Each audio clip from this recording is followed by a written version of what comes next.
Hello, guys. Welcome to today's recording for week 1, lesson 3, part 2 of the course. So, we are going to be looking at Forex session or Forex sessions volatility.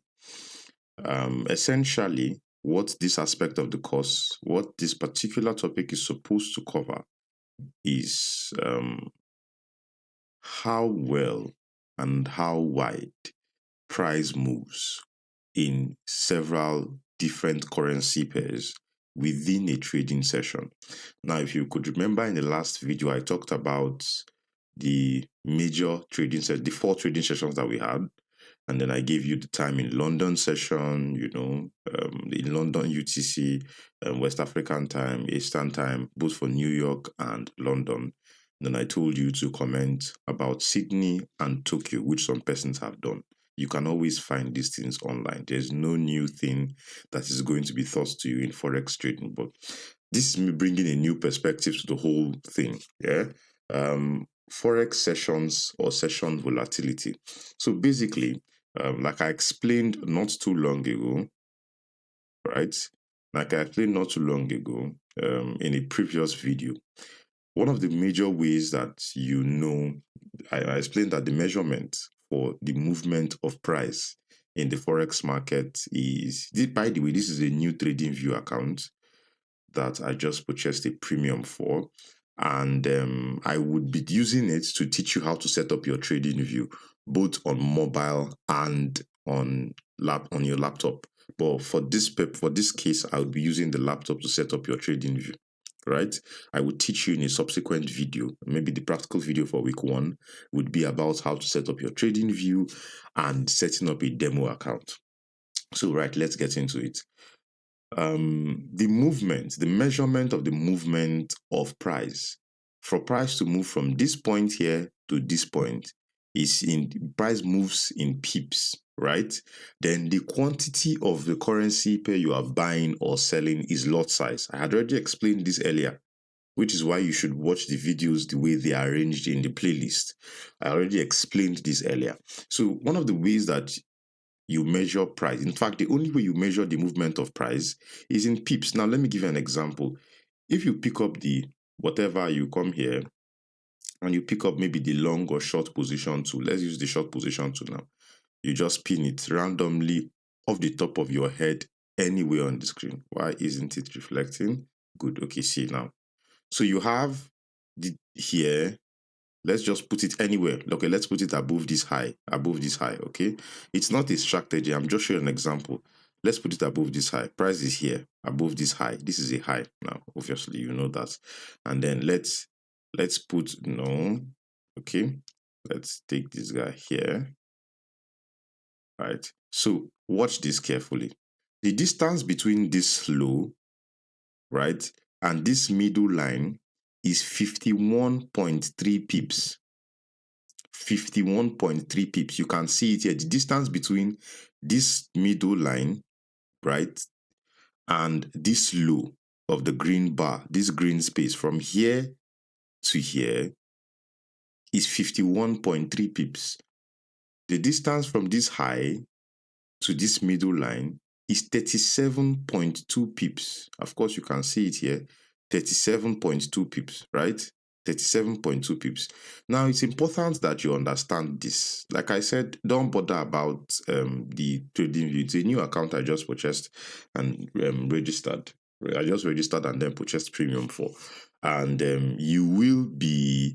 I'll teach you how to set it up. But for now, what you have to note is that certain currency pairs move better in certain sessions, right? And that's what this video is about. It's about telling you which currency pair moves in which session so that you are able to master it and know when to trade it and when not to trade it. Because oftentimes we see people trading currency pairs in the sessions where they do not really move better in, right? They do not really move well within those sessions. So let's go back to our study notes. So basically, we'll set up a table, right? We'll set up a table for, right? So let's do this. Set up a table for, yeah. Okay, so this is going to be currency pairs,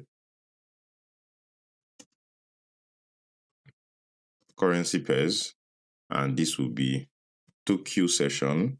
We'll do for 3 sessions basically, because that's like when I feel you should be trading anything you want to trade. If you cannot trade profitably well within these 3 sessions, then you should not even be trading the other one. So in this will be for the currency pair. So we have Euro USD, and then we have what's it called now? We have GBP USD. I already measured the what's it called now for you. I already measured the movement. I already showed you how PIP movements are not too long ago.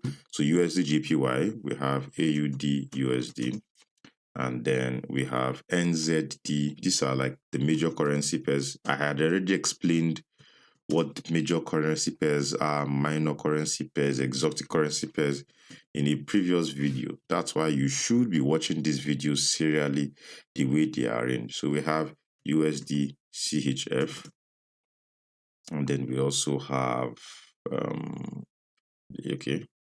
this is one of the crosses. This is one of the Euro crosses. I won't go back to explain something that I have explained for you before. Okay, so let's go.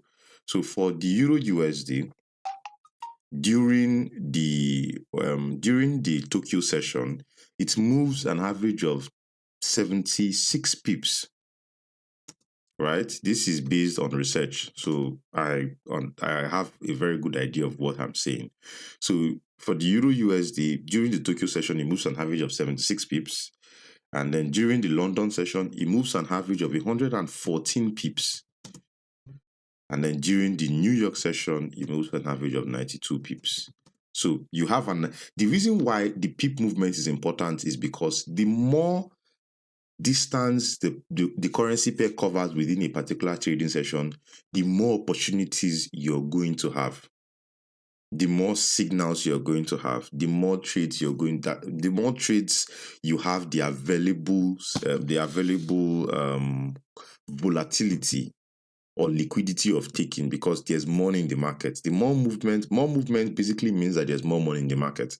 So you should basically be trading a currency pair when there's more money in the market, when there's more liquidity.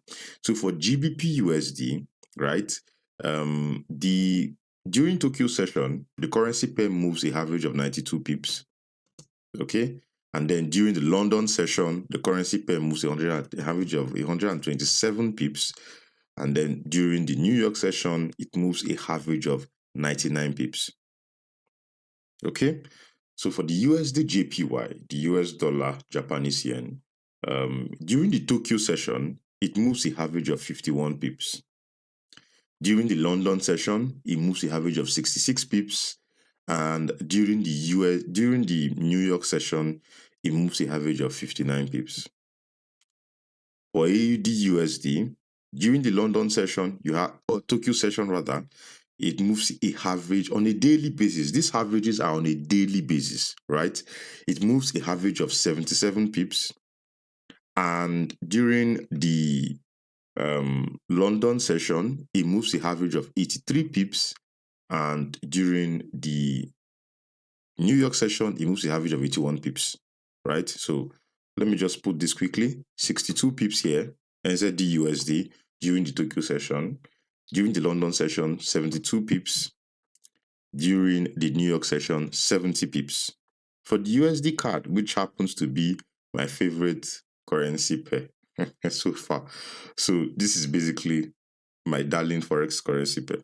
So USD card, you have 57 pips in the Asian or Tokyo session. You have 96 pips in the London session and 96 pips again in the New York session. So for the USD CHF, you have 67 pips during the Tokyo session.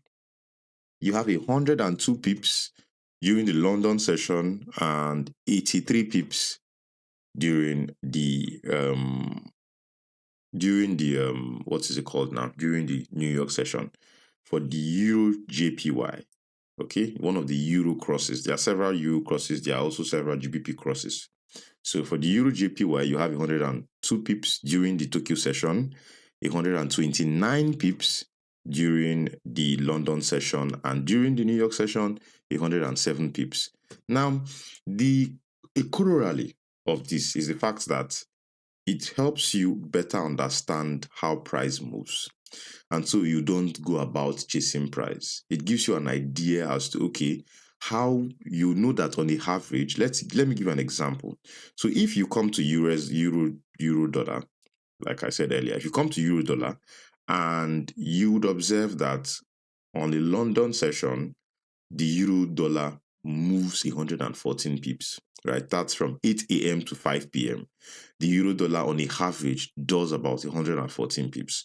Now, one of the things that you would have to do is the fact that you would also have to keep an eye on, let's delineate this as to when 8 a.m. starts. I'm just going to use any time now for 8 a.m. So this is 8 a.m.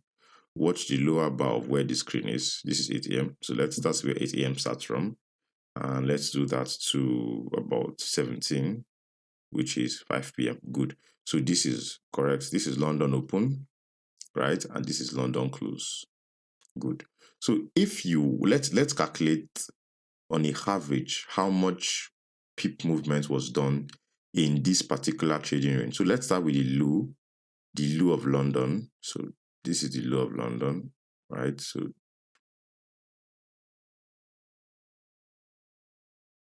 let's start with the low of London. First off, okay, I think I'll just use my normal long and short position too. So let's start with this. So we place this as the low of London, and we take this all the way to the high of London.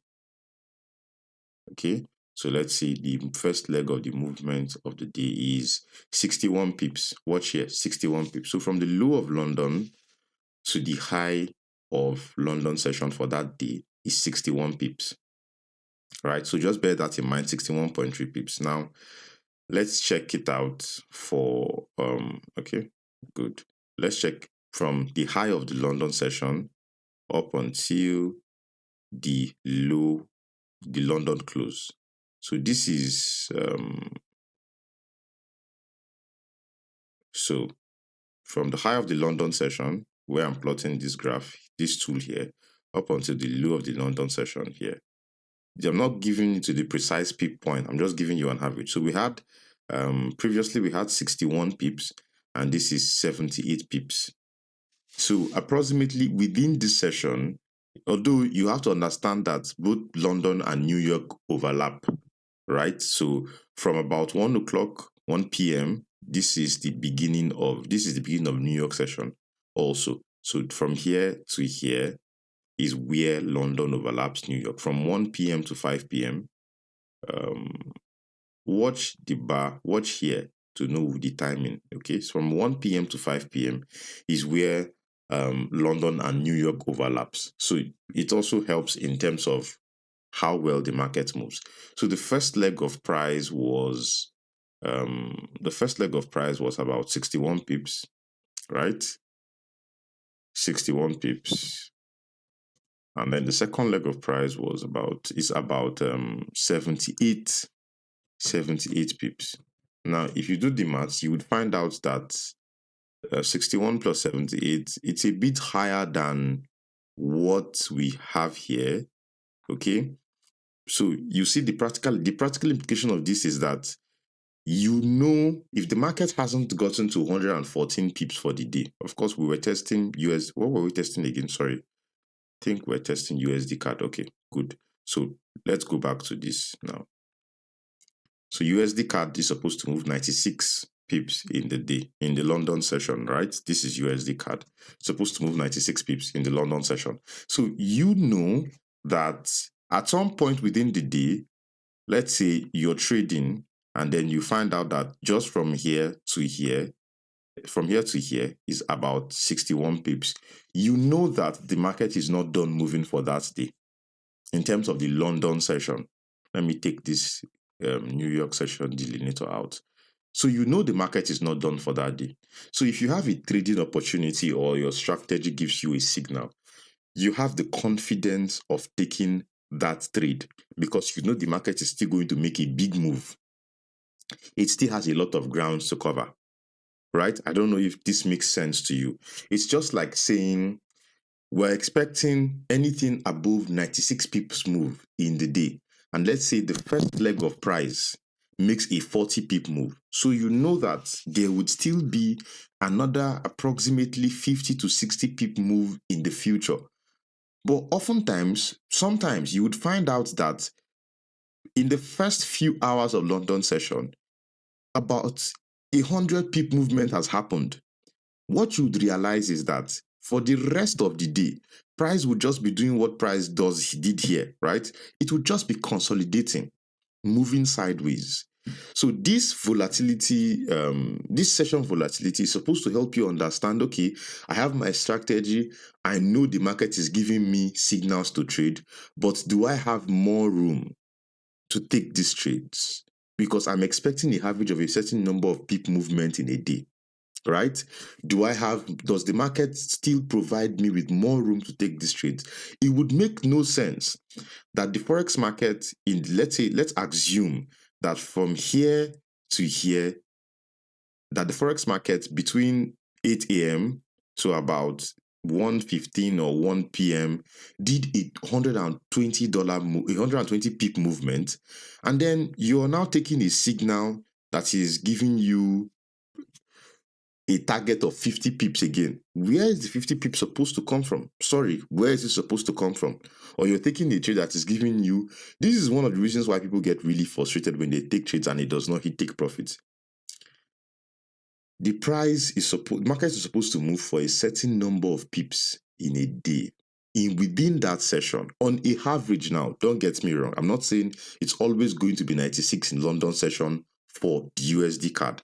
I'm saying that it is expected to move on a average around that 96 pips, more than or a little below. So if price has done 90 something pips in the first 3 hours, don't expect it to do another 90 something again for the rest of the day. It doesn't work like that. It's going to take some time to consolidate. By consolidation, I mean what? Moving sideways. Now, let me give you an example. Let's do New York session. So this is where New York session starts from, right? And this is where New York session ends, 11 p.m.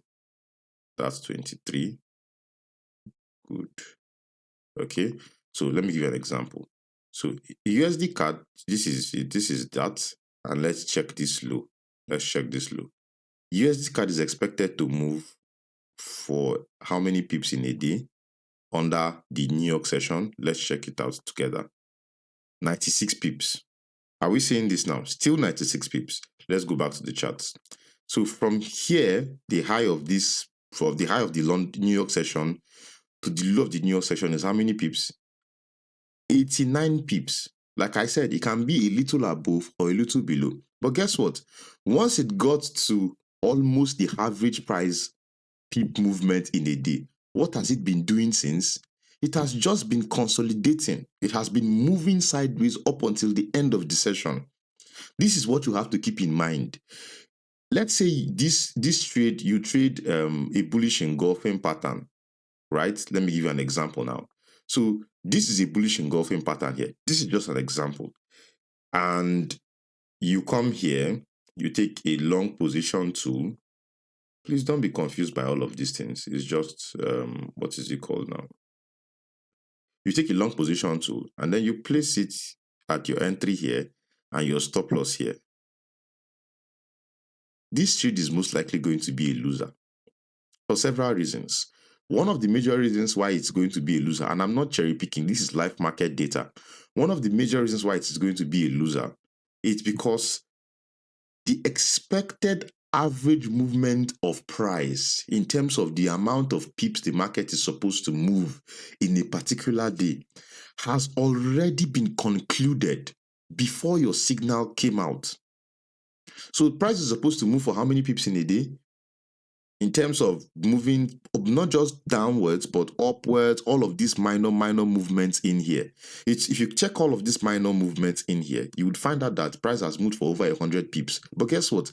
The average pip movement for the USD card currency pair in the New York session is 96. So you can't expect price to go all the way back to this high for people who just enter trades and they are targeting the old highs. You only do that if the market hasn't moved in terms of a considerable amount of pips within that trading session. Okay, so that's basically all you need to know about Forex volatility, session volatilities in Forex.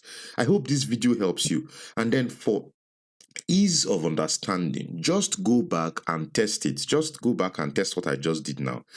Use a vertical line to separate each session and then count the pip movement from the top to the bottom of the session, and then find a way to relate it to the expected average of pips in each currency pair that I've given to you. You will discover that once the market moves a considerable distance, right? Any other move, if it moves downward for like 90 something pips, don't expect an upward movement of 90 something pips within the same trading session. It won't work like that.